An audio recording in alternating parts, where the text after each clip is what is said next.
Hello everyone, welcome back to my channel Satya vlogs. ఈరోజు నేను chicken pickle పెడుతున్నానండి, chicken పచ్చడి.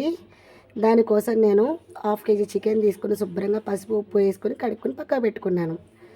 ఈ కడుక్కున్న చికెన్లో కొద్దిగా పసుపు కొద్దిగా ఉప్పు వేసుకొని నీసు నీళ్ళంతా ఎగిపోయే వరకు స్టవ్ మీద పెట్టుకొని మగ్గబెట్టుకోవాలి. మా పసుపు పట్టించిన పసుపు అండి, అందువల్ల బాగా కలర్ రాదు, లైట్గానే కలర్ వస్తుంది. ఇలా నీళ్ళు ఇంకిపోయే వరకు మగ్గించుకున్న తర్వాత ముక్క కాస్త మెత్తబడుతుందండి. డీప్ ఫ్రై త్వరగా అవుతుంది, నీసు వాసన కూడా పోతుంది. ఇలా మొత్తం నీళ్ళు ఇంకిపోయిన తర్వాత పక్కకు పెట్టుకొని స్టవ్ మీద డీప్ ఫ్రైకి సరిపడా ఆయిల్ వేసుకొని బాగా కాగనివ్వాలి. ఈ కాగిన ఆయిల్లో ముందుగా ఉడకబెట్టుకున్న చికెన్ వేసుకొని గోల్డెన్ బ్రౌన్ కలర్ వచ్చే వరకు ఫ్రై చేసుకోవాలండి. ఇది నా స్టైల్లో పెడుతున్న చికెన్ పచ్చడి అండి. ఒక్కొక్కరు ఒక్కొక్క స్టైల్లో పెడతారు. నేను మొదటిసారి కాబట్టి ఒక 1/2 కేజీ చికెనే పెడుతున్నాను. ఇది బాగా కనుక వస్తే 1 కేజీ చికెన్ వరకు పెట్టి మళ్ళీ వీడియో అప్లోడ్ చేస్తానండి. ఇలా చికెన్ మొత్తం ఆయిల్లో వేసుకొని డీప్ ఫ్రై చేసుకొని గోల్డెన్ బ్రౌన్ కలర్ వచ్చిన తర్వాత వేపుకోవాలి.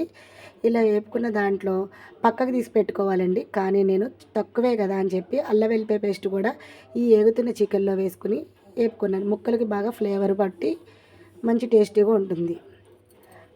ఇది బాగా వేగిన తర్వాత అందులోనే కొద్దిగా కరివేపాకు వేసుకుని వేపుకున్నానండి.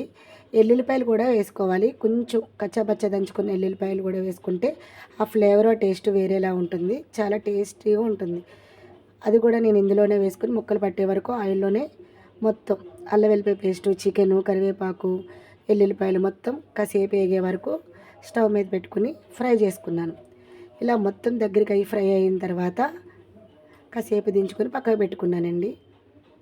ఇందులోనే కాస్త చల్లారిన తర్వాత ఒక 2 స్పూన్స్ కారం, ముందుగా దంచి పెట్టుకున్న ఆవాలు, మెంతులు, జీలకర్ర పొడి వేసుకున్నాను.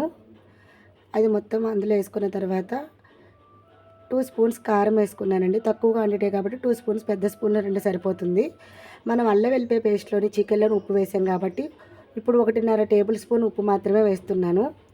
దాని తర్వాత ధనియాల పొడి కూడా వేసుకున్నానండి. ఇవన్నీ నేను ఇంట్లో చేసి పెట్టుకున్నవండి.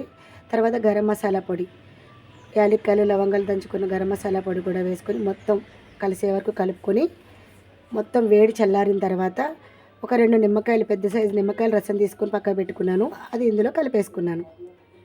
అంతేనండి. కాసేపు ఆగిన తర్వాత ఫ్లేవర్ అన్నీ ముక్కలు పట్టుకొని చాలా టేస్టీగా ఉంటుంది.